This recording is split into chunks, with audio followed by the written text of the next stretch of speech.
Welcome to Armchair Expert. I'm Dax Shepard. I'm joined by Miniature Mouse. Squeak, squeak, squeak. Squeak, squeak. So stupid. Are you ready? Yeah. I'm a cowboy. On this steel horse I ride, and I'm wanted, Wanted. dead or alive. Wow. Seen a million we're gonna keep faces, going. and I rocked them all. That's right. John Bon Jovi's here. I cannot believe it. Oh, John Bon Jovi's here. I grew up listening to JBJ, fantasizing in my bedroom about him What a day and for his you. buns. Best buns in the biz. We talked about nearly everything with him. The only thing I regret is I didn't ask him what his bun routine was. We'll have to have him back on for that. Okay, just for that, like a 5-minute interview. Yeah. Now, as you guys know, John Bon Jovi is an American singer-songwriter, record producer, philanthropist, and actor. Bon Jovi is best known as the founder and frontman of the Grammy Award-winning rock band Bon Jovi. John has released 15 studio albums with his band to date and has sold over 130 million albums worldwide. He has a new album out right now called 2020. I think everyone could remember that title quite easily. Please enjoy John Bon Jovi. He's an armchair expert. He's an armchair expert.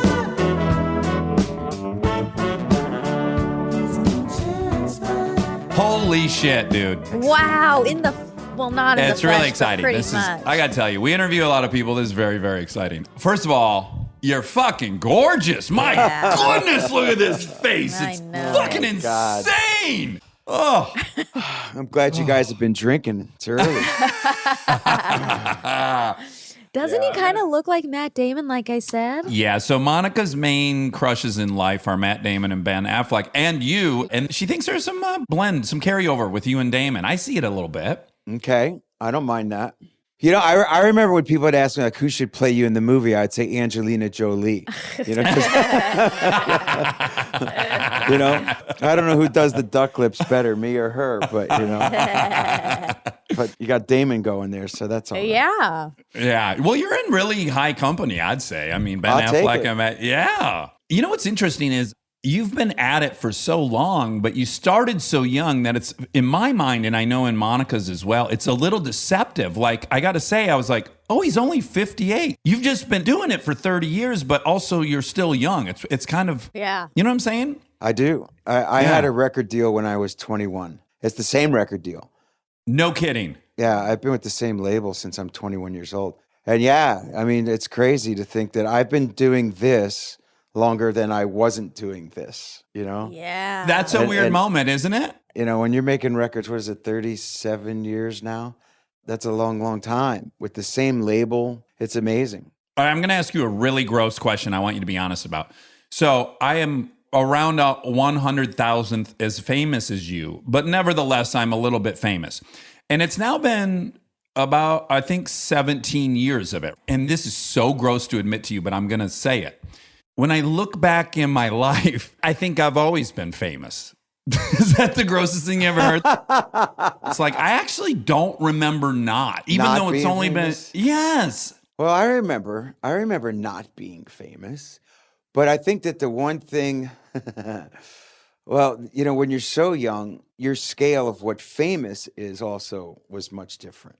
Oh, big time, big you time. know, so you thought you were big if you were playing in a bar. You know, you thought Yeah. you were big at the high school dance. So your levels of what famous is change every step along the way. I remember playing in a bar because you were playing your own music, and this is in 1980. I'm just graduating high school.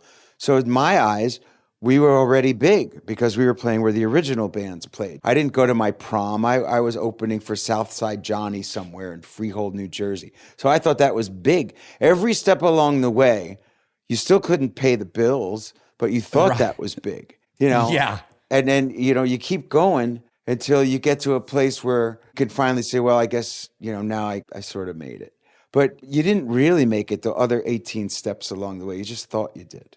Well, isn't it that the ignorance is the gift? So yes. So when I look back in my memory and I think of how famous I thought I was great. from that TV show, it allowed me to walk in and audition for a movie. Like, you better believe you're going to give me this. I'm Right, the most famous guy in America. Exactly. You know, it's that kind of. I wish I wish we still all had those stones. You know. Yeah. Now I just have doubt. Now I'm like, I don't know if I can act anymore. I don't know if I can do anything. Now you're full of doubt. Yeah. Now you're like, oh, I don't think I can do it. I don't think I can handle it anymore. Yeah. When you're young, you're bulletproof and your sense of will is so big. I can just will this to happen and you think it will. You know, it's crazy.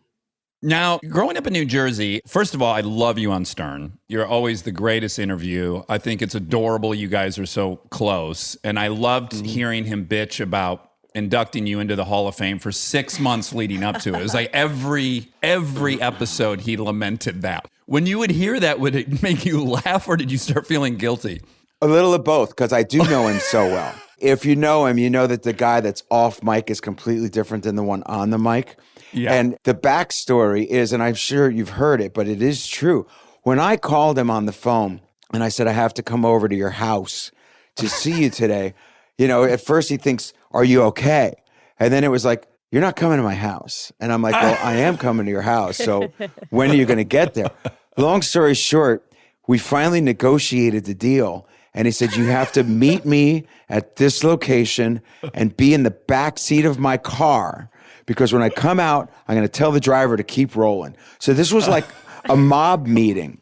You know, he's got his driver in a car. I got a driver in a car. I tell his driver to get out of the car. And there's no R in that. Get out of the car. and I get in the car. And then he comes in the back seat. This is real. This happened in the back seat. Everything I'm telling you. He closes the door in the back seat of his car. And then I tell him what it's all about. And I says, and honest to God, you're my first and only choice. And he said, I'd been asked a whole lot of times by a whole lot of people, but you're the only one I can't turn down. I'm in. I said, thank you very much. It was an emotional little moment. I got out of the car to leave. And I went home and I called my manager. And if you know anything in the music business, Irving Azoff, you know that name is. I don't. He's a legendary manager. And he said, yes, no problem. He said, absolutely yes. He goes, did you tell him it's in Cleveland? I go, no. No.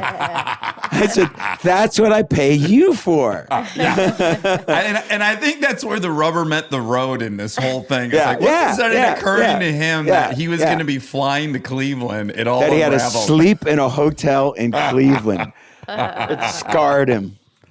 But I told him, I said, Howard, you don't got to bring a passport to come to Cleveland. It's okay. Right. There's no immigration line you'll stand in for hours. Now, could this be true? Because I only read Wikipedia. I have 2 little kids, so I only have so much time. But is it possible that your mother was actually a Marine and a Playboy bunny? Is that apocryphal or is that real? No, it's true. It's true. No kidding. Yeah, my folks met in the Marine Corps. Yeah. She was like right out of the poster, you know, the whole I Want You. And then when the club opened in New York, she was one of the very first bunnies. Yeah. Like a cocktail waitress. Cocktail waitress, not the magazines, but cocktail waitress in the era of Sinatra and the whole thing, early 60s. So she was married to my dad. I was born and she was working there. Yeah. And so, she must have nightly come home and told your dad, like, oh my God, Sinatra did this and Dean Martin did that. You know, I'm sure the stories were much better than I'd ever heard. But, you know, in truth, you know, you see those pictures and I might be a rock and roll star, but I got a feeling that the entire 60s parenting experience was much different than mine or yours. You know? There's an article I reference all the time that was in the New York Times where they actually broke down how much time 50s, 60s housewife spent with the children. And today's working mother is spending more time with her kids than a housewife of the 50s and 60s did. So that just gives you a sense of like what kind of supervision we had, which was absent. You know, the parental line was come home when the streetlights go on. And, you know, chances of, I don't know about your dad, but mine ever coming to a game that I was playing in, forget that. You know, they drove with a 6-pack on the front seat while they were driving. They're smoking and drinking in those big cars that could have fit 8 people at any time. You know, the big front seat, the big back seat. And, you know, it's a whole different time. What memories. Yeah. What memories. We're here. And we are here. That is the one good thing. Yeah. Now, what kind of kid were you in junior high? Because your music starts around 13, I guess. So that's junior high. Were you popular? Were you likable? Were you athletic? Were you always this fucking good looking? No. When I was 13-ish, that's when you really just put down the broomstick and tried to learn to play. But by the time I could even pretend to play, it was more like 16. And I'd have a little backyard band and play at the block dance and the dance, the high school. Wildly popular, no, because there was a very small clique of kids who played music and not athletic, because by the time you picked up a guitar, I was done with athletics. Like I'd played up until, 13, 14, and then you found music, and then that was the end of that.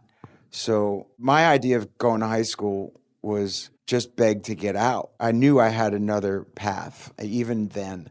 My 3 best buddies joined the Navy, and I got the call, and I busted the guy's balls on the phone. I said, does the uniform come in any different colors? Can I wear it a straight leg pant? And there was no way I was interested in going to the service, but the only way out for my 3 pals in this wonderful little, blue-collar town that we lived in was to join. But even at that early age, I knew what I was going to do. Yeah. The people I knew, friends of mine growing up who got really good at guitar, it's a lot of time in your bedroom by yourself. So to me, there was always a really high parallel with dudes that were probably inclined just towards depression, and that they felt safe in that room and they would prefer to put in that time in that room by themselves. Have you seen that parallel at all? I didn't know that I had that. I wasn't afraid of going out and messing up in the backyard and screaming into a microphone. I think I gravitated towards singing more because A, no one else wanted to do it, and B, I knew everybody else was becoming a better guitar player than I was, so I was always the second to third guy, to be playing the guitar as well as they were. But interesting as my youngest son is starting to play, and he goes to the damn thing 5 times a day and would rather sit in his room than go out and just BS with his buddies.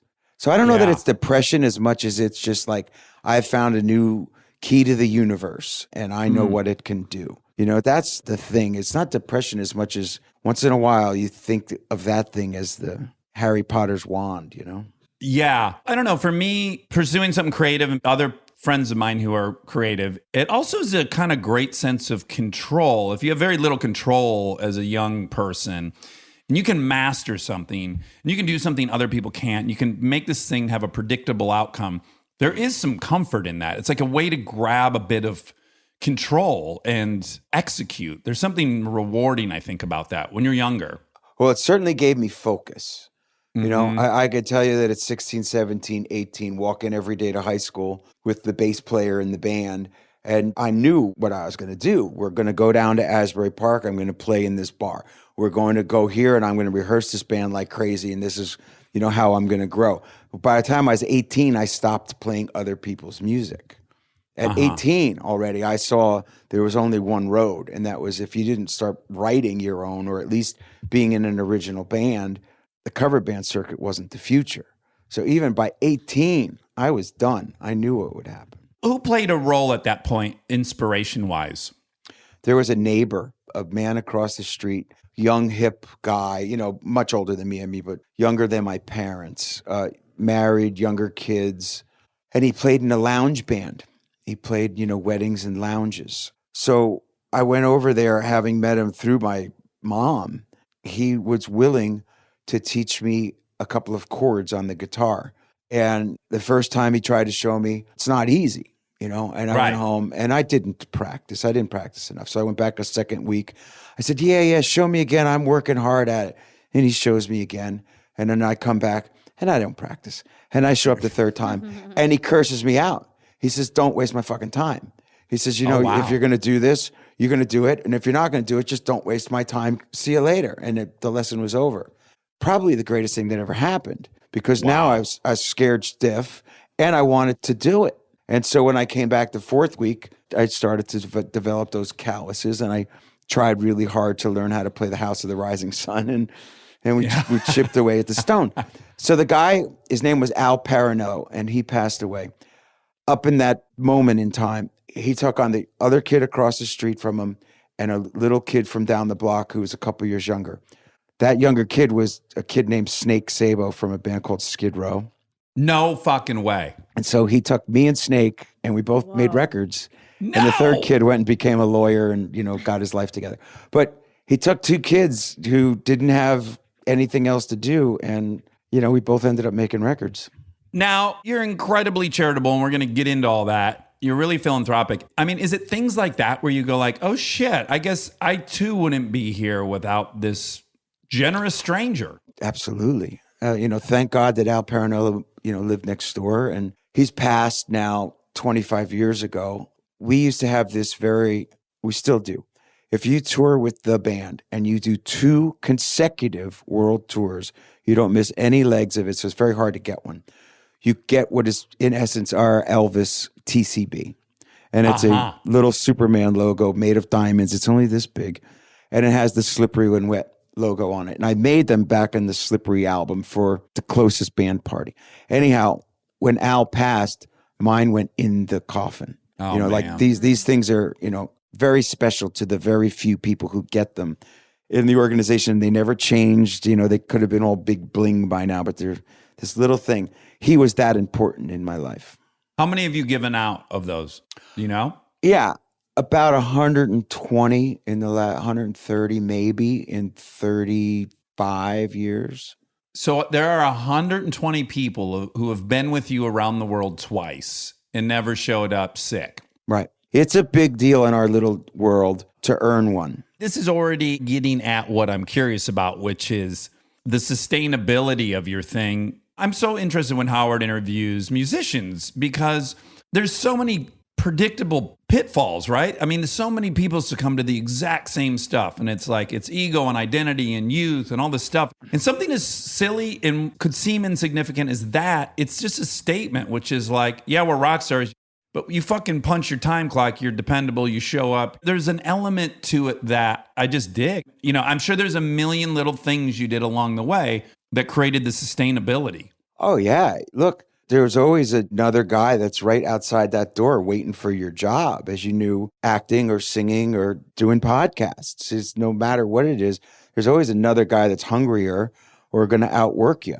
So in order to achieve success, you could get there and have one record or one movie. You can get lucky. When you start sticking around after 20 years, then I'm going to pay attention. When you're here for nearly 40, then you've got my respect and attention.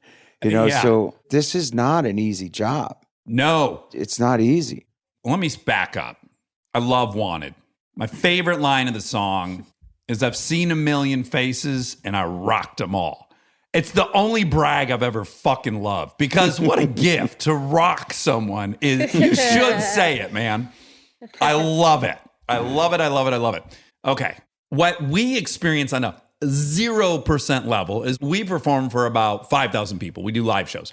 It's so exhilarating. And then you leave and you go to this hotel room and you're like, wait, I was awesome a second ago and now I'm alone. And it is a very interesting thing to navigate. And I just wonder for you, is like you being like in Tokyo, I imagine, at some arena, and there just isn't going to be a high that competes with that. And then you're back in the hotel room. And I just wonder, like, what strategies did you develop over the years to manage that? I think a part of it was just what you said, that challenge of the roar of the crowd, the ringing still in your ears. You do a runner, so you get in the car sweating, you get back to the hotel, and then it's just like, boom, you and the ringing.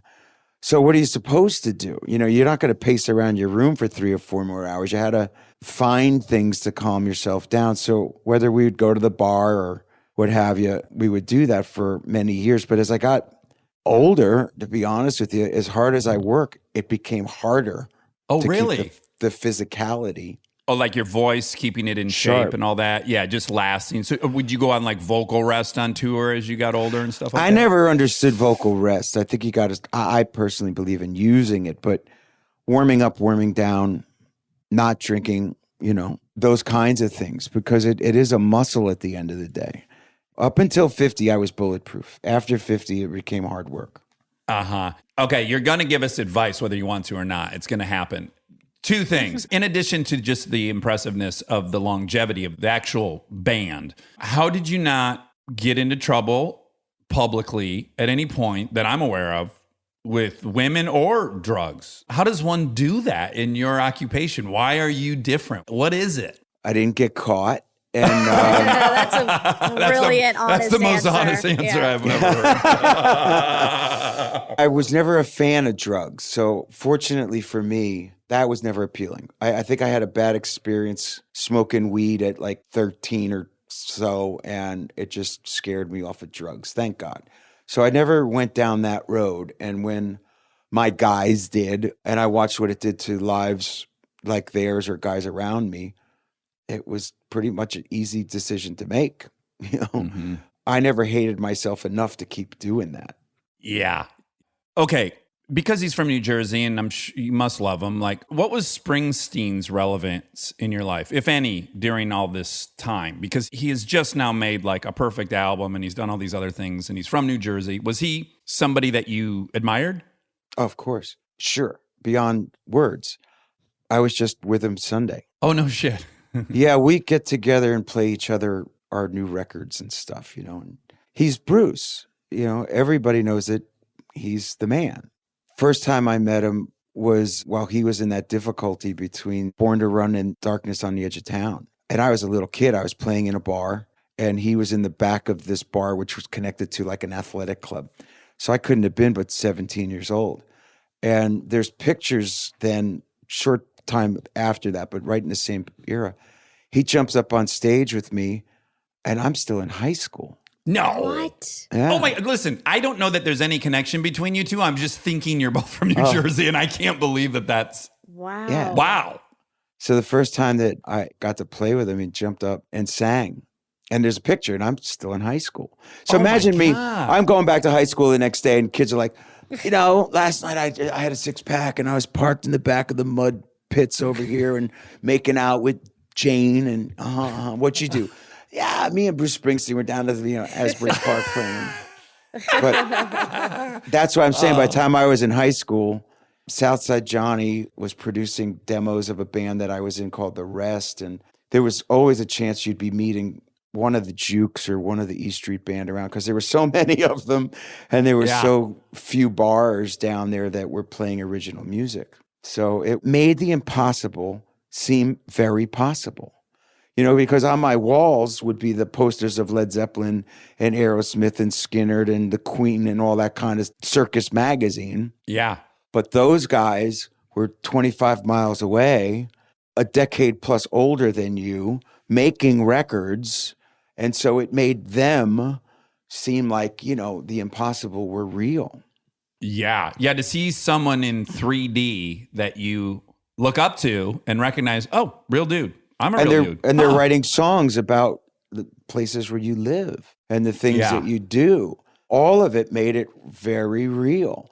And so my parents, God bless them, they, like I said, 16, 17, 18, they would say, if you were in a bar, at least we knew where you were. Right. And the drinking age was 18. So that too helped immensely. Because, you could sneak in at 16, 17 and say, yeah, I'm 18. And if you remember, IDs didn't have pictures on them. Right. It's like a piece of paper, right? Piece of Someone paper. typed it up on a piece of paper. Yeah. You could just easily slide it right in your typewriter and change the date. Exactly what you did. How about Billy Joel? Is he in the stew? No, Billy was out here on Long Island. And when you're from New Jersey, you think you need a passport to go to Long Island. We never knew Long Island.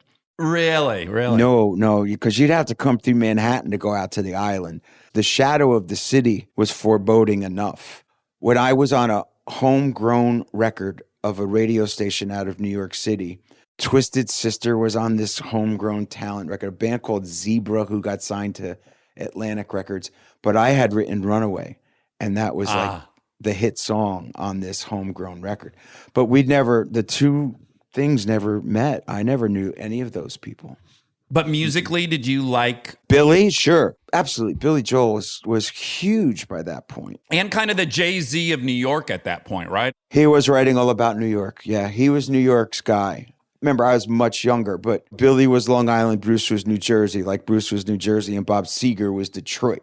Oh, you don't have to tell me, girl. I'm from fucking Detroit. Oh, there you go. Seger's God. So God. if and when you grew up, you would have picked Bob over Bruce. Well, my father, he felt like Billy Joel was his soulmate. Ah, Billy. So my whole childhood, when Billy would go to rehab, my dad would go to rehab. He thought he was the Billy Joel of Detroit. So Billy, for me, holds a real... Every weekend I was at his house, it was The Stranger on the fucking phonograph, pop it on. You know what's weird for me now? Like if somebody will say, I'm a Billy guy. Why can't you like Bruce too? You know? Or people come up to me and go, I only like Bruce. I go, well, what did I do? You know? Why? It's not exclusive. You could like Bruce and Billy and me and Bob and Tom Petty and go down the line. People get like, so I'm in this camp or that camp. You go, why? They're tribal, right? I find it particularly weird. I'm super into cars and motorcycles. So I'll like post something about a car I love. And I go, fuck that, Chevy. It's like, no. There's about 80,000 awesome cars. No one has to pick. This isn't a tribe. Like, I like Ducatis. I also like Harleys. I just happen to emotionally connect with the Ducati. I don't know. Yeah, amen. Are you open about, did you just have surgery or something? Yesterday. And what was it for? Because I think you ride motorcycles, right? Yeah, but not like you, young man. Okay. No, Well, I haven't ridden any of my bikes in many years. I sort of gave it up. But not for any other reason. With 4 kids, I stopped. thanks. Not Thank even you. with, I'm sorry. I hope your accident, you're recovering. You feeling all right? Yeah, I had 16 years of sobriety and the pills got the best of me, and then I had to come out about the pills. So we're dealing with that over here, but we're coming out the other side, and we're just going to fucking start over is what we're going to do. And That's all right. That's a good thing. that's a right. good So thing. yeah, the surgery was fine. It was the pills that weren't so great. Oh, wow. Yeah. Sorry about that. No, not to put that on your lap, but I'm just going to be dead honest with you. Thank you. No, mine was, we started a food bank over this COVID. We have these community restaurants, and then the need out on Long Island was for ultimately a food bank. And so we provided the food to 7 pantries over the summer. So you can imagine the scale of it. And my wife and I and a couple of people that we could let in were the ones unloading these tractor trailers and then loading these trucks to give the food to the pantries. At first, I thought I was being cute and saying, hey, this is my workout, until I realized my stomach really hurts. My stomach really hurts. My stomach really hurts. And I tore the belly button pretty bad to the point where... So you got a hernia? Oh, yeah, I got a legit hernia. And so I tore it pretty bad. And I can't sing right now. I can't work out. I can't do fuck all.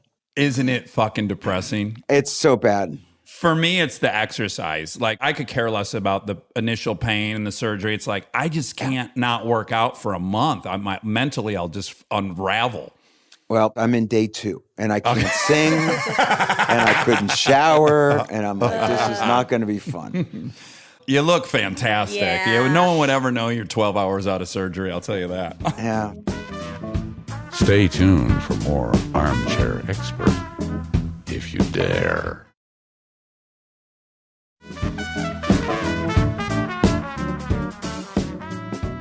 Okay, I want to talk about the John Bon Jovi Soul Foundation. Yeah. Well, let me back up. First, I read about you 130 million albums, and I go, that's bonkers. That can't even happen ever again. Good for you that you did it exactly when you did. Yeah.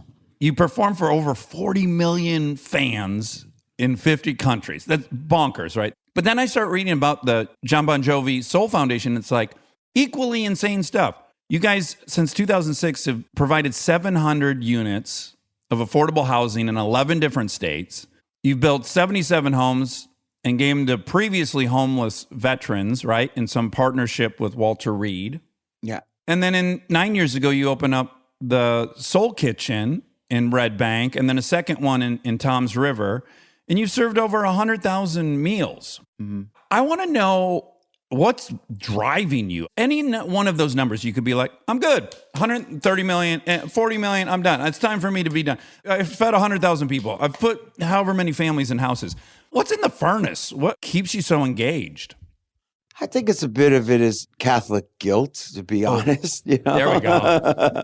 But a part of it is just because we know how, so we do. When I started the foundation, I had a partner in an arena football team many, many years ago. And I loved it. And it was fun. And I thought with my marketing hat on, how do I ingratiate myself to the community? And I said, be more philanthropic than anybody. And so we took some money out of our pockets, my partner Craig and I, and we gave it to a bunch of charities. And then I found focus one night when I was in this hotel, and I was looking down at a man sleeping on a grate to keep warm outside of City Hall. And I said, there's the focus. It's homelessness. And I asked my best friend Obi to find me someone in Philadelphia who could teach me about the issue. Little did I know that the Michael Jordan of the issue is a nun by the name of Sister Mary Scullion. Everybody knows Sister Mary that's in this area. So he goes to meet Sister Mary on my behalf and says, I work for John Bon Jovi. She goes, yeah. He says, no, for real. He wants to come and talk to you. I got to pause for 1 second. The notion that a nun knows you, that's where it's like, okay, yeah, everyone knows me. A nun knows. A nun. She wasn't impressed, but she knew the name. But she knew, yeah. And so I went down to meet Sister Mary. And why we hit it off was, and I said, I'm not being a wise ass Sister Mary, but what would it cost to refurbish this block, not just the one row home that you're pitching me on? The point is, if we do a block, we could do a neighborhood. If we do a neighborhood, we could change some lives. So her and I hit it off some 15 years ago. And we've been close as can be ever since. And she's now on our board, and we started this foundation. And out of that, building houses with her, the economic downturn happened. And it was Dorothea who said to me, now we've got to feed the people in the houses. And she, stream of consciousness, developed this idea of a restaurant that just didn't exist anywhere. And the idea was empowering people, not a soup kitchen. So don't think like that. It's a beautiful bistro with silverware and china and a menu and gorgeous food on the menu, but there's no prices. So if you guys came and wanted to affect change directly, you leave $20. It pays for your meal. It pays for someone who's next to you. If you're in need, you volunteer. And then by bussing a table, washing a dish, working in the garden, you've earned your meal. So now you feel good about what you're doing. You have purpose and a sense of industry. We take no government money, so there's nothing institutional about it. There's no plastic trays and processed food and soda pop or booze.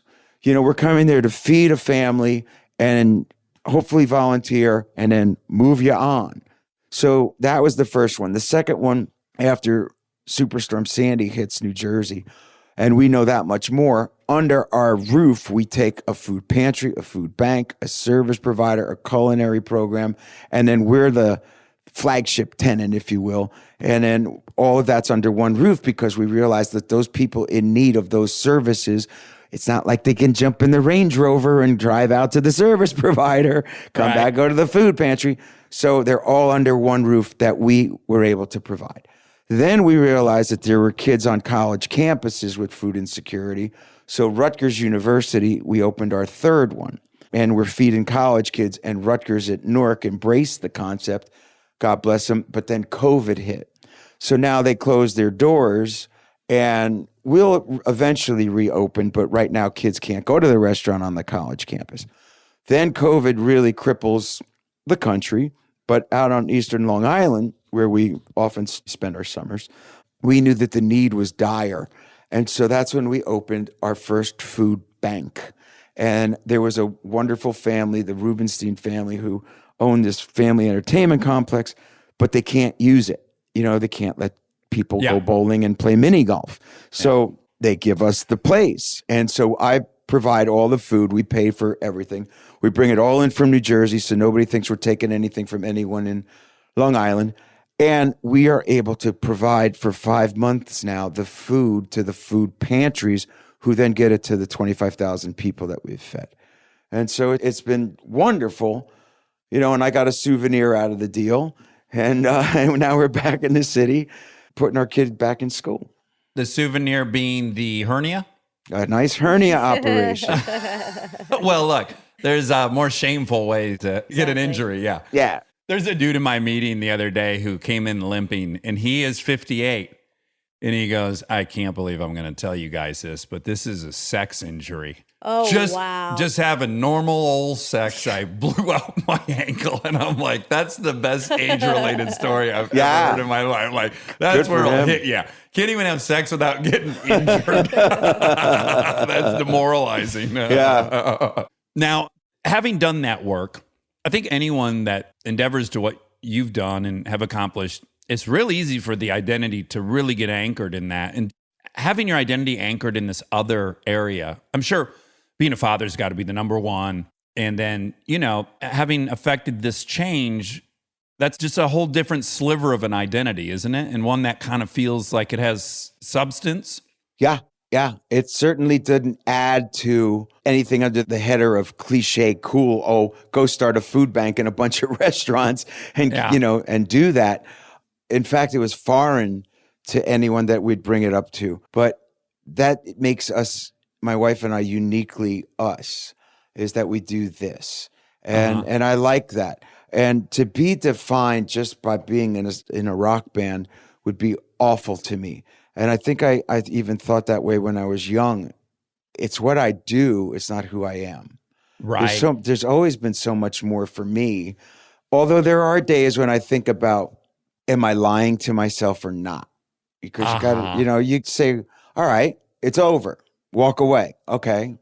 What am I going to do? This is what I do. So even like not being able to tour this year, canceling the tour outright, postponing a record, I couldn't not write songs. I think I could honestly tell you that I could not perform again. I really could tell you I'd be okay with that. It's not my burning desire. But to make a record and to be excited about writing a song that comes to fruition on a record, then you want to share it in that order, that I think I'd want to continue to do.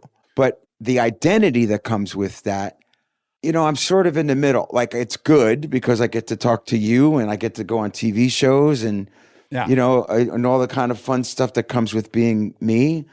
And the downside is I don't really look forward to go back to that hotel room ever again. Yeah. Well, and I'd imagine the other cycle you get stuck in, I certainly did in movies, which is like, I go away on a location, I'm gone for 3 months, it's my own little bubble. I love that little bubble.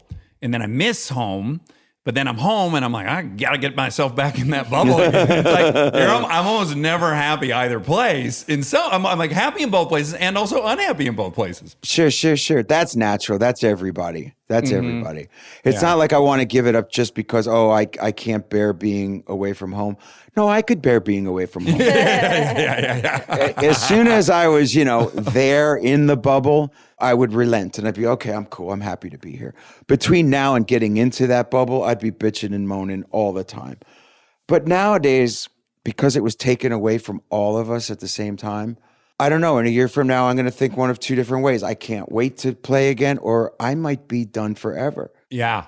I just don't know. I don't know. We'll see. Well, don't you think you and I were brainwashed in that you bust your ass, you save your money, and then you retire, and it's this blueprint that's in my mind. And then so often I think, retire from this terrible job of saying sentences in front of a camera. Like, what are you acting like? I'm not in a factory in Detroit. And then peers of mine in the industry, we talk about retiring, and I just think it's like this blueprint that got installed that sometimes I think maybe I should challenge, maybe I should embrace. I'm not sure.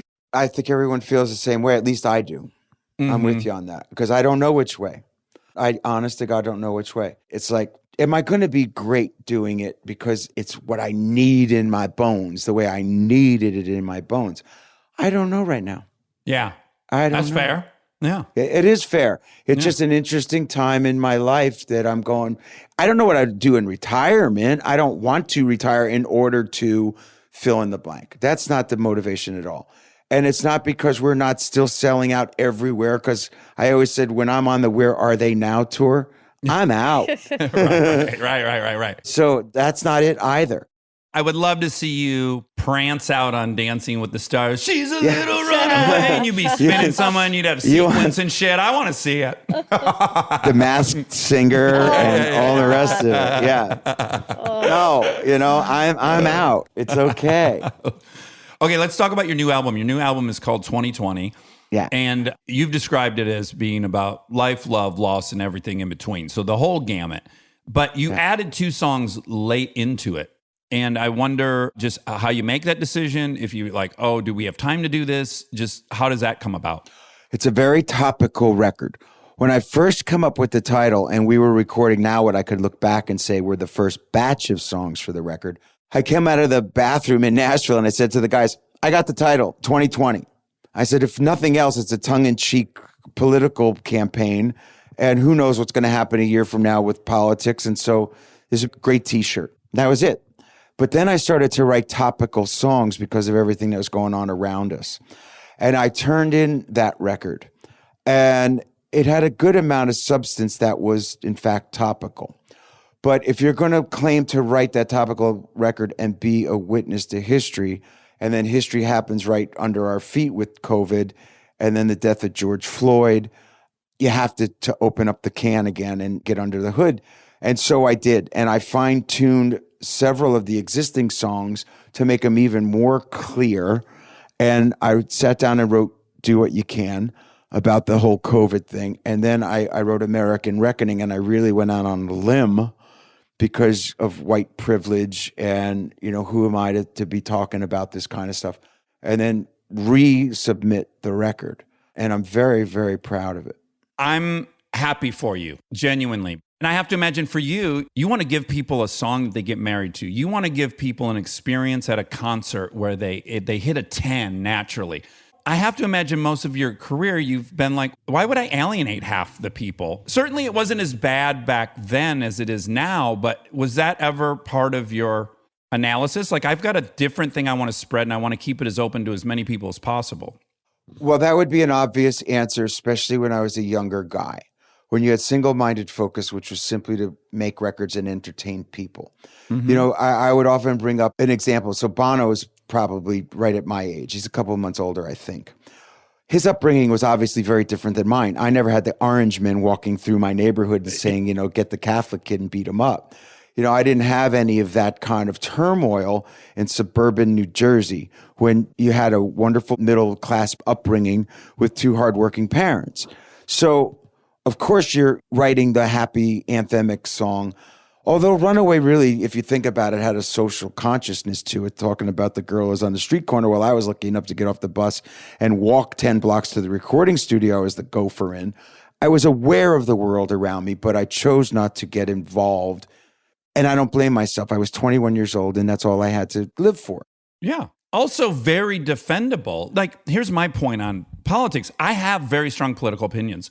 But there are many people that are outspoken, right? So if I don't do this thing I would like to do, it's okay. Bill Maher's doing it. So there's part of me that's like, everyone's got a little bubble they're going to specialize in. You don't have to be in every bubble. And I think that's a little bit defendable, which is people need a reprieve. And they deserve a reprieve, There's going to be some trouble for me on this record.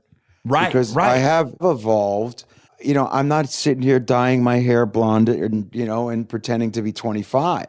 Yeah. I'm 58 years old, and what I stand for. But now, where the record is defensible is that if you really listen closely to every song, it doesn't take sides. Yeah. I am but a witness to history. I don't take sides. I know what my opinions are, and so do you. But I don't take sides. There's a song on this record called Lower the Flag. And I was just appalled that 2 shootings happened on a Saturday night and a Sunday morning. So when I woke up to the second one, I couldn't believe that the reporter was saying, and we'll be right back with the weather and sports. And you're thinking, wow, are we that numb? So I had to sit down and write that song. But never once do I say, guns are bad, bullets are bad, because people really believe in their Second Amendment rights, and I understand that. So all I ask in the song is, if this happened to a family member, how would you feel? Yeah. And I wrote the song. Yeah. So, I'm just trying to have a conversation about how would you feel? You're asking for empathy. Like, go ahead That's and take all 5 I'm saying. minutes and just think. Here was my discovery of white privilege. I fucking hated that term the first time I heard it, because all I heard was that what I got was handed to me. And I immediately started building on my defense. But the fuck it was. I moved to California with nothing. I did this. No one knocked on my door and said, here you go. So that I was defensive. And then slowly it occurred to me, I walked around LA with drugs on me for 12 years. I got pulled over many times drunk with drugs on me. If I'm black, I would have been pulled over about 100 times more. And then I would have been prosecuted, and that jury would have found me guilty, and that judge would have given me a different sentence. And so for the first time was like, I would have been in prison. I'm not here. I'm black. I had the same life, did the same thing. I'm in prison. That's almost inarguable. So that was my breakthrough of like, oh yeah, I have had many struggles, but the color of my skin has not been one of those struggles. Correct. And hopefully millions of us learned that story too. And I certainly made sure that I learned it. And that is true. You and I are very lucky. And now I realize even more so why. I have to imagine too that you have the same desire that I do, which is I most want more than anything is that people could start chatting again, that the sides weren't opposite. That to me is more heartbreaking. Most of the single issues I care about. Sure. There's a couple that are above that, but for me, I'm really discouraged. And even while you're describing your charity, which could only be taken as something wonderfully positive, I was thinking, God, in this day and age, someone thinks that's political. Just helping people, that would be a political statement. Does that occur to you? And isn't that not annoying that wearing a mask is a political decision? Well, isn't that something? It's become politicized. Taking a knee, if you remember, Colin Kaepernick took it out of racial injustice and police brutality. Had nothing to do with the flag. The NFL lost the narrative and never got it back. And now, 3 years later, now they said, I'm sorry, you're right. But I remember the day that they lost the narrative, and I remember the day that they decided not to get it back. And it turned into something that was really a problem, and it ruined a man's livelihood, and it alienated fans, and it's the game that I love and the business that I loved. And I remember how it happened. So it's a bitch that people aren't talking. Maybe the greatest thing that can come out of these last 4 years is that we realize it's time to start talking. Or, God forbid, Dax, if I'm talking to you in December and it's not the United States that we recognize anymore, that decision will have been made by the electorate, and the American dream lasted for a nice run. It had a real nice run. Whatever you do not want. What's the name of that documentary we just watched on Netflix? Social Dilemma? Social Dilemma. Have you watched this yet? No, I haven't seen that. Oh. You're going to walk into the room and just think for about an hour afterwards. Yeah. Yeah, we are powerless over an algorithm that's much smarter than we are, and its singular goal is to put us in tribes. Well, here comes the North and South again. Here comes, it's crazy cray. It's crazy cray. And count on it happening. The question is to what degree? Yeah. Regardless of the outcome, there's going to be some civil unrest. The question is does civil unrest turn into civil war? Does it turn into red versus blue, me versus you? I don't know, and I pray not. Yeah, me too. Well, I am glad that you are in a position now that you can do whatever you want. I think of all the things people would maybe daydream about your life, the things that would be satisfying are probably a little underwhelming when you're actually living them. And I would imagine having the freedom for you to lead with your ethics is awesome. It's a gift that we all have. And so it's up to each and every individual to make that worth gold, to make that ethics and that moral compass worth gold. And we can. And I'm not opposed to the opposite sides. I'm really, honest to God, open to listening. But don't lead with hate, just lead with some compassion. And I'm more than willing to sit down and talk about it. And how about some just humility? That could be a singular goal both sides have, which is like, yeah, we all got opinions. We're all certain they're dead right. We're all, we're all geniuses, but maybe just a bit of humility and some open ears. All right. Yeah. Well, John Bon Jovi, you fucking rule. I hope you say hi to my wife when you see her at Howard's house. Thanks, you guys. Where can people go to help support your foundation? The jbjsoulfoundation.org. jbjsoulfoundation.org. So go there. Also, check out 2020. We watched the video today for Do What You Can, which was really cool. It was like Vanilla Sky to see New York like that. I guess cool is not the right word, but a very weird experience. Watch you walk through New York like that is pretty wild. Yeah. But thank you. Yeah, the video came out good. The record's great. October 2nd.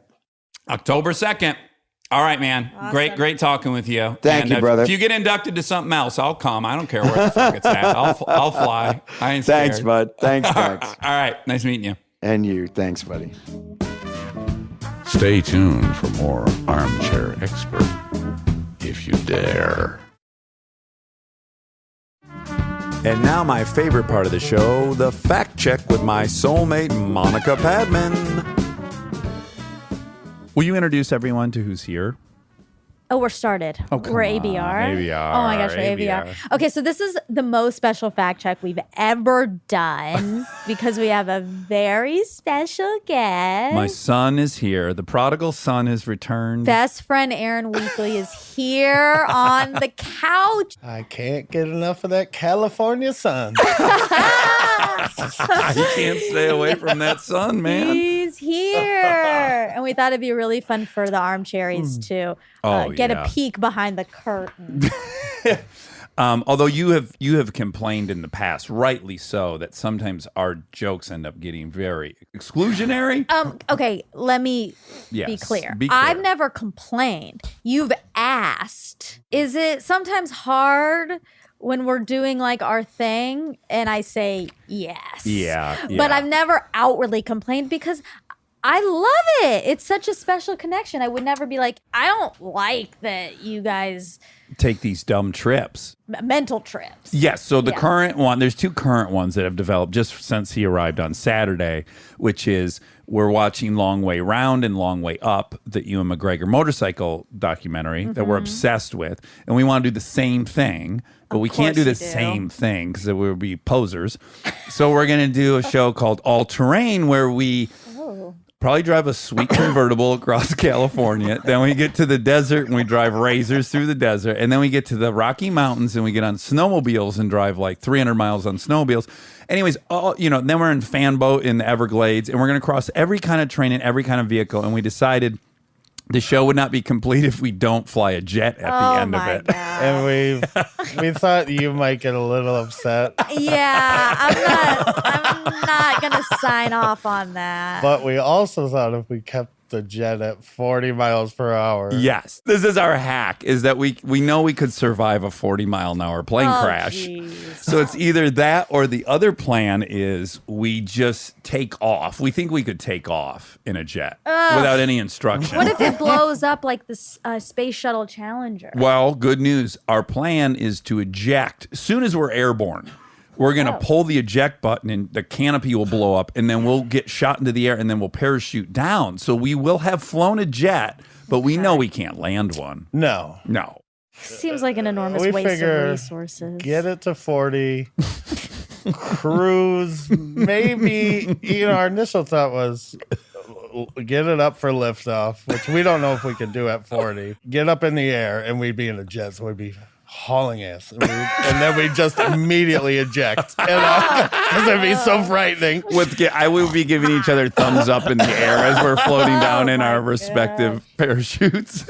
And this is what you guys have done your whole lives. Yes. Sit around and come up with plans. Stupid things. Yeah, plans. The other one is Aaron. I was suggesting Aaron should get a CPAP machine, and we've been laughing so hard for 4 days about their gasoline powered, and that you put them in your bedroom, and then you run out of gas in the middle of the night. Again, this isn't funny to anyone but he and I. But that's what's cute. Yeah, and then even Gaga got mad at us. Kristen's mom is Kristen's in town. mom's in town, and I went into the kitchen, and she goes, "Are you all done giggling?" And I go, "No, there's going to be another 2 weeks of it just to get everyone's expectations right." But we had the funnest day on Sunday. We went to the beach. It was lovely. I forgot that there's a beach out here. So did I. I know. We never go to the beach. That's one true thing about many Los Angelenos. Most people don't go to the beach. Yeah, but we got in the ocean, and we were in there for like 45 minutes the first time, and then a full hour plus the second time once Charlie and Matt and Ryan arrived, and they were surfing, and we can't do that. So we were just singing really loud and screaming, "Tidal wave!" Oh.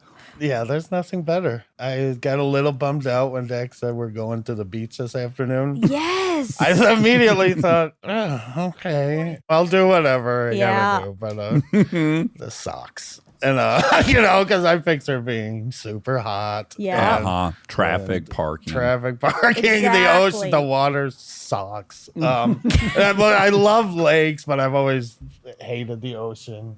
We're lake men. Yeah. Well, your lakes are also deceiving. Your lakes are oceans. Mm-hmm. True. They're the best Fresh kind. coast is the best coast. Wow. Yeah. I've never been more wrong, though. Parking was easy. We had umbrellas Yes. to stay in the shade. I will say I packed all my stuff to go to the beach. I put my water bottle in. I had a bottle of wine. Oh. I had a towel, my hat. I walked all the way to the car and I said, nope. Yeah. Nope. I am not going to drive 45 minutes to the beach today. I'm going to go inside and make a soup. I just want to tell one quick plan that I think will also help summarize Aaron and I, which is I'm going to go home with him. Next week. Yeah, next week. I'm going to go home with him for a week with the sole goal of going to the cider mill, because Aaron and I never miss a trip to the cider mill around So Halloween. jealous. But Aaron and I are both very allergic to bees. So what happens is we drive. It's always an hour and 20 minutes to get from Detroit to Deal's cider mill. We get there and we're in search of hot cinnamon donuts. And 99 times out of 100, they're not hot. Nope. That thing's been turned off for days. Oh, And so we get our cinnamon donuts and we bag them to microwave them, which ruins them. And then we get our big jug of apple cider, which just gives both of us diarrhea within 20 minutes. And then we sit outside of Deal's for tops 5 minutes because we're both allergic to bees and the bees swarm us. And then one of us goes, let's get the fuck out of here. We've never been there for longer than 5 minutes, but we go every year, and I'm flying home specifically just to go there for 5 minutes. And we were thinking maybe this year we would just fly by and flip the place off. Yeah, there's something very enjoyable about how unenjoyable it is. Yes, that's absolutely right. interesting. I don't have anything like that. You don't? Like, when we were all on vacation a couple months ago in Sedona. Oh, in Sedona, yeah. And we got to this one water hole, I guess is what Swim you call hole. it. Swim hole. Yeah. And we get there and everyone's like trying to get to the spot and we're walking through and everyone's falling down because the rocks are covered in moss and Cutting so their slippery legs. and it hurts. And I have my Jordans, so I'm trying to not get those wet. And I was like, this is not fun.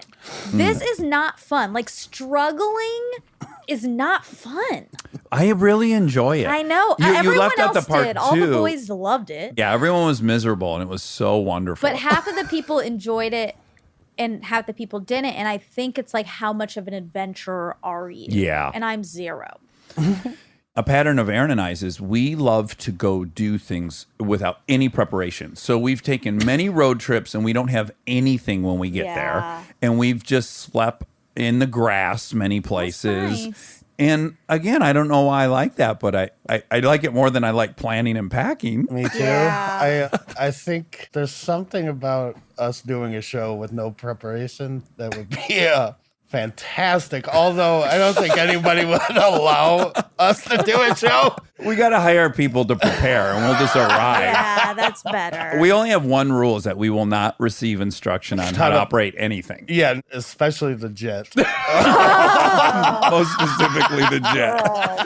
But one time Aaron got a motorcycle when we were 18 or 19, I guess. Not an ideal road trip motorcycle, kind of a small motorcycle. Okay, good to We're know. both very large. And we decided, let's drive this motorcycle to Austin, Texas from Detroit.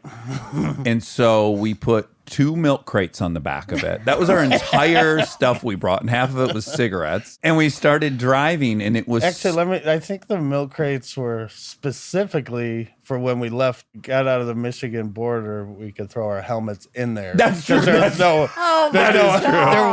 helmet laws. You're right. Oh. Yeah.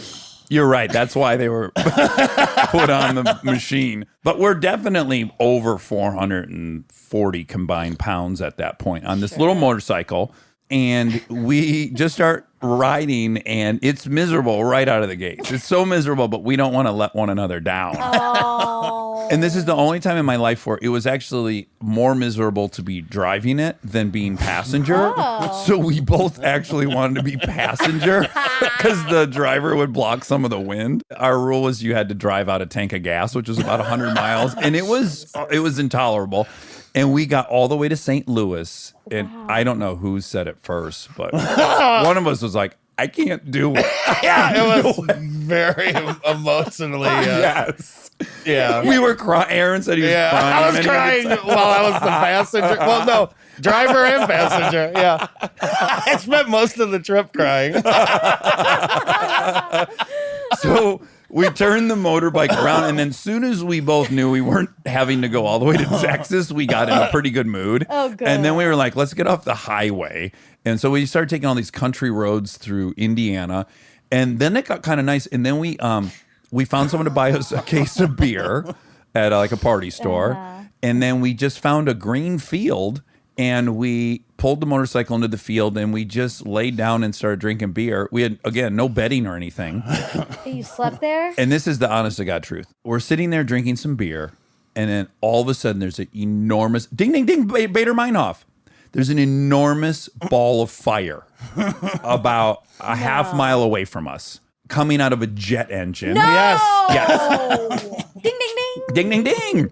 And we realized we set up camp about a half mile from a drag race track. Oh, wow. And there was a guy in a jet dragster fucking putting the afterburners on and stuff. And then we were like, oh my, we were so excited. We had the best seat in the house. Wow. And then we just went to sleep in the wet grass, and we woke up super wet, and we just didn't care. Oh my God. It was a really good trip.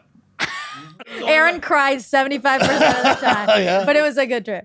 I'm happy that your parents let you guys do these adventures. Yeah. My mom loves Aaron, if not the same amount as me, maybe even a little bit more. I told you she used to come in and we would be snuggling. Yeah. And for many years, she thought we were gay. In a relationship. Yeah. Physical relationship. She didn't care. But she was like, yeah, okay, they're dating, I guess, in junior high.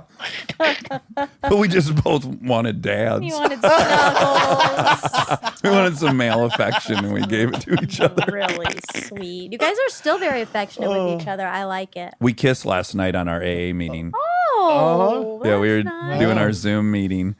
And people get turned on. yeah. Yeah, I bet. Aaron just shared a really sweet thing, and I just wanted to give him a kiss afterwards. That's nice. What is your first memory of each other? Oh, we both know it. Mm-hmm. 6th grade. 6th grade bathroom at Mewer Junior High. Uh-huh. Dax was a new kid to our school halfway through the year, and somehow I had lost my way between 5th and 6th grade. Sure. I was kind of cool in 5th grade, and 6th grade, new school, new kids. Yeah. And I was scared, and and I hated my life. And, yeah, Dax came in to the bathroom, And I had seen him because he was fucking cool looking. You know? Oh my God. That's everyone's first impression of you. How cool he was. Even in 6th grade. He had such a cool haircut. And, oh, man. But he came in and he said, "Are you Aaron Weekly?" And I was like, fuck. Oh, no, you thought he was going to like fight you or something? Yeah, of course. That's it. That's all anyone did in our school. Yeah, that's my only thought anyone wanted to do. Oh, no. Yeah. So Why didn't you say, "Are you my best friend, Aaron Weekly"? Well, the whole reason I was searching for Aaron Weekly is that I had spent half of 6th grade at another junior high, and my best friend there was Kevin Gwen. And so when Kevin knew I was moving to Milford, he said, "Find Aaron Weekly." That was my best friend in 5th grade. So I was very excited to meet Aaron. But again, he wasn't exactly as Kevin had described.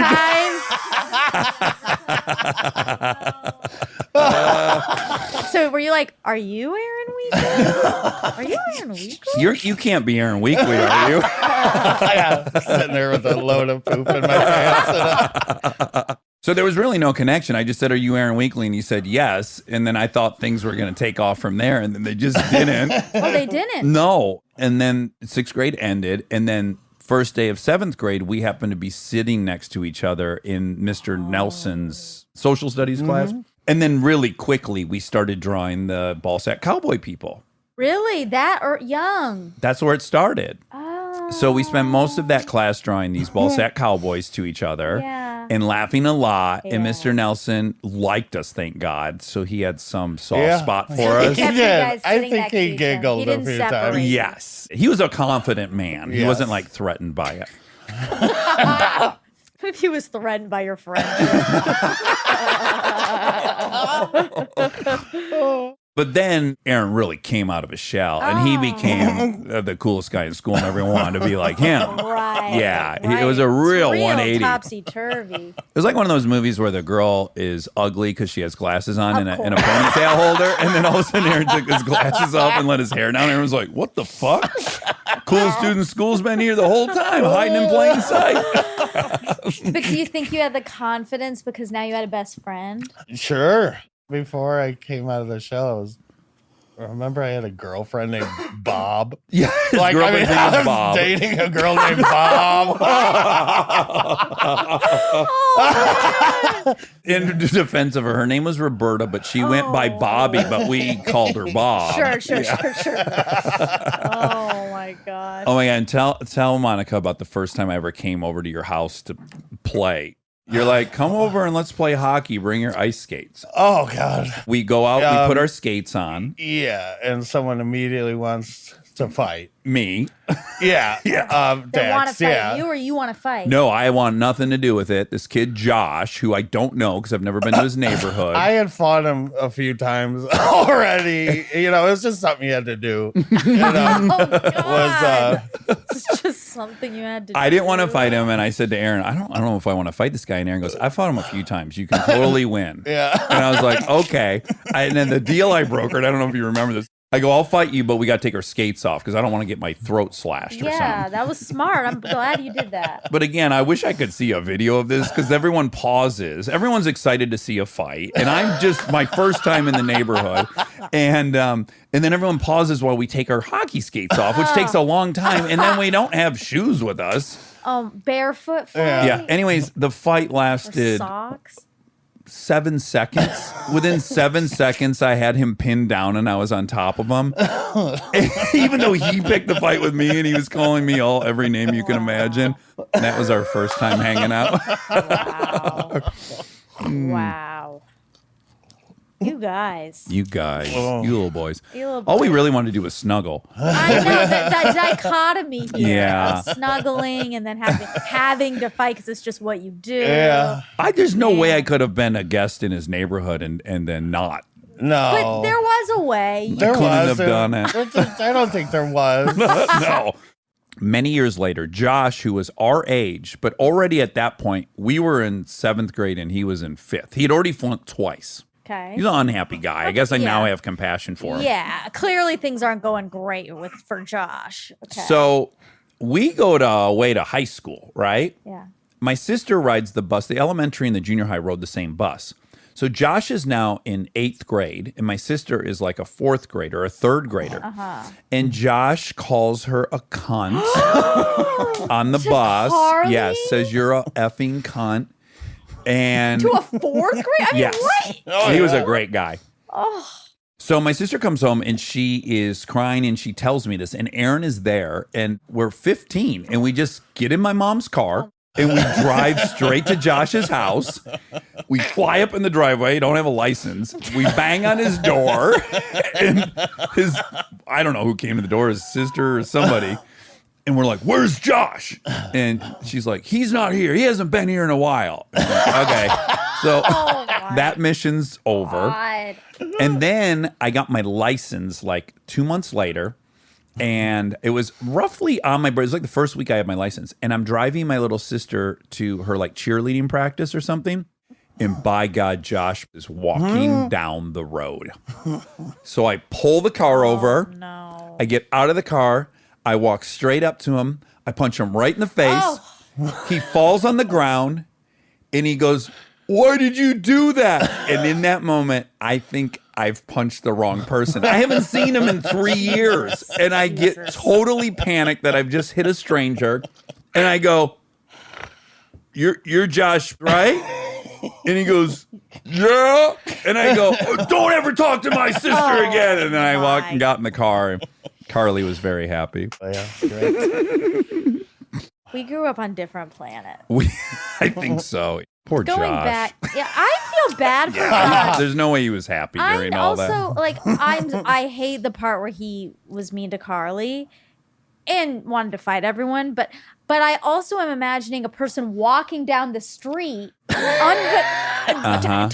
unaware, and someone just comes up and punches them in the face. Like, well, if you're 16 that. If you're 16 and you tell a 10-year-old she's a cunt, I'm sorry, but in my world, you deserve to get blasted, probably. Sure. And you don't deserve to know what's coming. Yes. No, but I've said this on here a bunch of times. I met Aaron and I thought, whatever I am, it's right. Because this person's also that person. Yeah. And I don't really care if everyone else isn't that. Yeah. I know he is. Exactly. And I now want to be this person I know I am. Yeah. And I really Special. don't think that would have happened to me if I didn't meet Aaron. I don't think so either. We owe Aaron a thanks for this podcast. Yes, we do. We wouldn't have met. Nothing would have happened. Yeah, but I feel the exact same way. Although we already kind of talked about it. Dax got me out of my shell. Yeah. But it was also, I felt like it was a life-saving moment in that I didn't give a fuck who thought what about him and I, that there was like a, dare I say, love at first sight. Yeah. You should dare. Yeah. Oh, yeah. You don't get very many of those in life. You sure don't. No. If some people I don't know ever get it. So it's very special. Yeah.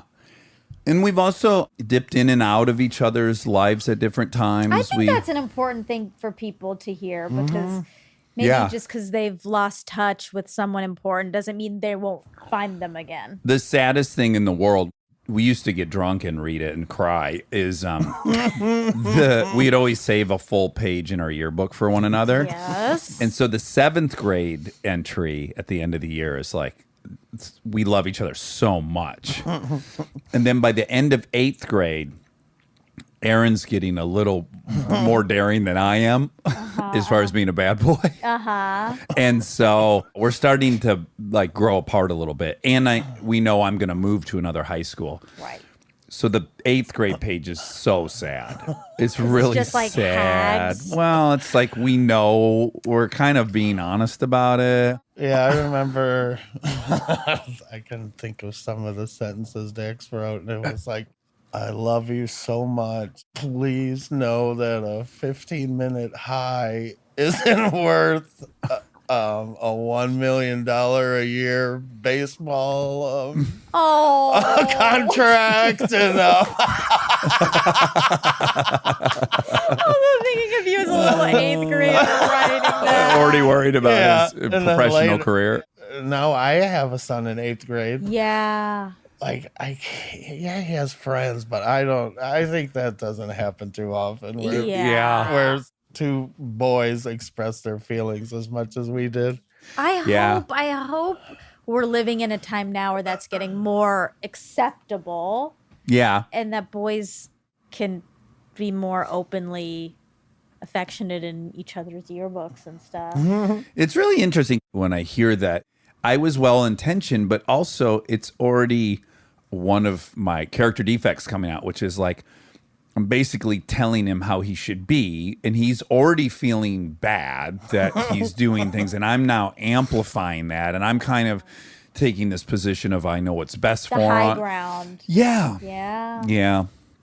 I really never Starts thought of early. it like that, but yeah. Yeah. When you're feeling bad and scared and you're making bad decisions, you're probably making bad decisions because you don't believe in yourself. Of course. So the way probably to help isn't to be like, you're going to lose everything. I don't know. 15-minute high. I did not ever read those sentences and read it with that tone. Oh, good. Yeah, no, it was. I only read it as you were worried about. cared. I was About worried you. about Yes, you. yes. I loved you.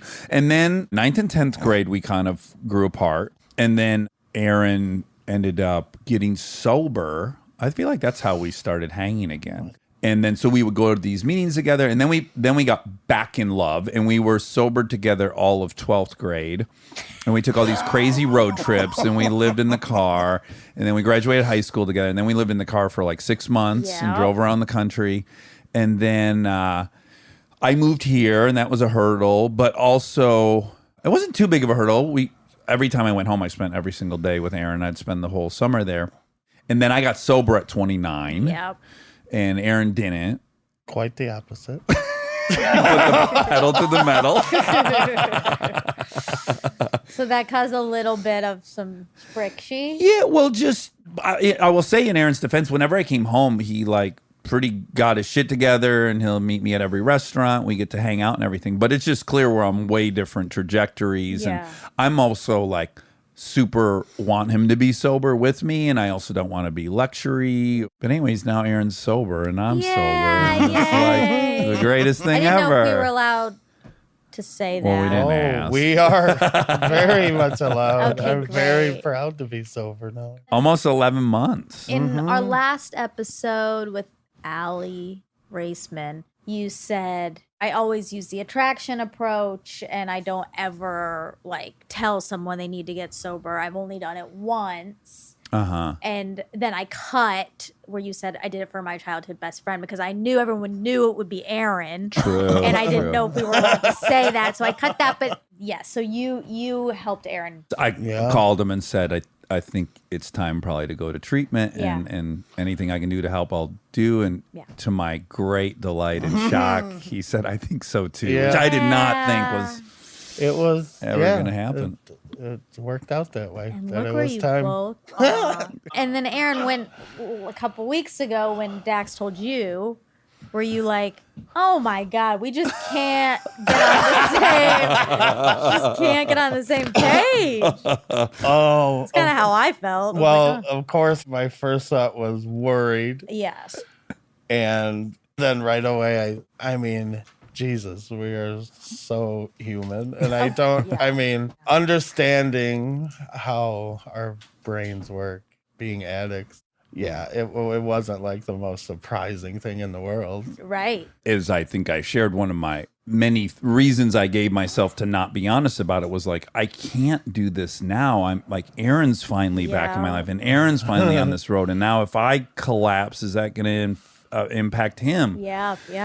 But what's so awesome is all that happened was like, it just flipped. So Aaron was like, all right, I'll come be with you for 2 weeks. So he's the elder. Yes. And then I'm going to ask him to sponsor me. Yeah. Well, I think we should have him back on to just talk about the tour we're all going to take Okay, yeah. on Big Brown. Yeah, We'll just put an absolutely. earmark in that. But just know that we are all going on tour. Yes. There's no performance. we'll be on tour, and we're gonna wear Waylon Jennings shirts every day. Yep. And we're gonna have merch, but it's not for anything. No, and we're gonna set up shop in like many come and goes across the country, just all gas stations, and we'll make sure we announce every time we're gonna be somewhere on tour. But don't expect a show or anything because we can't. We'll just play be instruments. selling T-shirts.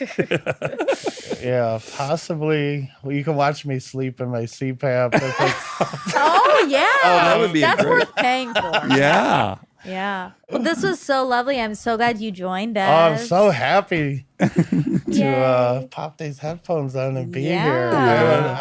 I had been so nervous if you would ever ask me to sit down with you Yeah. in recent years, but God damn it, He did it. love it. So what are the facts? Oh yeah, shoot. I forgot. Okay, well, we have 3 facts, and I'll just blow through them. Okay. Sorry, John Jovi. Sorry. He was awesome, by the Yeah, way. Let's just say exactly. that. And what I didn't really get to tell him, I mean, it wasn't that I didn't get to. I felt like I shouldn't tell him that he was definitely one of my top 3 boys. Any posters? Oh, tons of posters. Even in the Monica and Jess Love Boys picture that we took, artwork that we took, I used my real old cutouts. And there's a few of them are Bon Jovi. Oh, really? Yes. Oh, I loved him. And my childhood best friend, Gina, were obsessed with him. She introduced him to me, and then we would go to his concerts, and we were just like these 2 little girls at a Bon Jovi concert. What kind of feelings did you have there? Sexual. Sexual. Oh, yeah. That's great. Yeah. He was, and still is, so hot. Yeah, he's a sex machine. He is He's like a sex machine. god. Okay, so his manager is Irving Azoff, and he said he's legendary, and we didn't know him. So just a few bands: REO Speedwagon, Sure. Dan Fogelberg, the Eagles. Oh, come on. I come know. on. He also produced some movies: Fast Times at Ridgemont Oh, High, my God. Urban Cowboy, Oh, Jesus. Fun and Jack sex. Frost, Above the Rim. Number 2. Okay, he said when he would sneak into bars, IDs didn't have photos on them. Mm-hmm. So, according to my research, Uh-oh. photo ID appeared in 1876. Well, okay. And it said it did not become widely used until the early 20th century. Oh, okay. What, nope, still. Okay. Yeah. Okay, that's When still before the photographs 70s. became part of passports and other ID documents such as driver's licenses, all of which came to be referred to as photo IDs. But he was definitely alive during photo IDs. Okay. Well, I'm sorry. Well, so John Jovi was sneaking into bars. I don't know if you remember Dax, but as a teenager, I got a paper ID waiting for a regular ID, and we just took a pencil and wrote the different year, and I went to Kroger. But it was still Grocery your face, store. right? Huh? It was your. Was it? No. There was yeah, no, because you get a paper temporary There before they was- process that photo No, they there took was of you. no photo ID, Oh. and I bought many of cases of beer. Interesting. Okay, but they were sending you a photo ID, so Yeah. it was like in the interim, this is what I have. Oh wow, that's interesting. And also, I'm 6 months older than Aaron, so the second I turned 21, I gave him my license. course. And said mine was lost and got another one. Yeah. So we would both be Dax Shepard going into places. Yeah. That happened to me. So in college, I had a fake ID too, but before I got one, I was still in high school. I was 17. Oh. And we went to Athens, my college town, to visit for a weekend. And so we knew we could only get into the 18 and up bar. Right. But I wasn't even 18. Uh-huh. So I had to we passed back Callie's ID. Very white girl. Very Caucasian. Caucasoid. We do not look alike. And it worked. People just don't They care. do not They don't give a care. fuck. Yeah. And then I had a paper ID. I never had what you did where you get, like most people had their sister's ID. Uh-huh. And no one looked like me, so I couldn't do that. Yeah. So I had a paper one, and it was really good, and it got me all the way through college. And I was 2 weeks from graduating, and it got taken. Oh, really? Yeah. At what bar?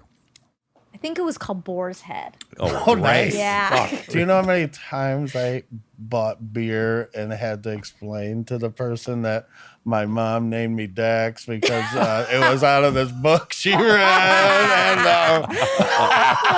and it was a really hard ID to have when your name is Dax. And I was living in Georgia. Oh yeah, in the mountains in White County, and which was an actual dry county, but right outside there where I bought the beer, everyone knew your fucking name, and I was like, okay, I'm Dax while I live in Georgia. Annoying name, right? Oh yeah, everyone wanted to know. Yeah, bet you got sick of it in a hurry. So many cab rides of all the girls trying to memorize all the parts on the ID. Oh, like right. The birthday and where they're from in case they got asked because they're always somebody's friend of a friend. Yeah. Well, you know, this really silly thing that happened to Aaron and I from, I guess, 17 until 25. We don't look that much alike. Do you think? No. No, right? Yeah. We got asked, I'm saying once every 3 days. If you were brothers? Not brothers, twins. Twins? Wow. People constantly asked if we were twins. That's crazy. Maybe they just felt it. I think we were so similar in how we talked and everything. They thought, that's cute. Yeah, we loved it. Okay, last fact. He thought Bono was the same age, maybe a few months older.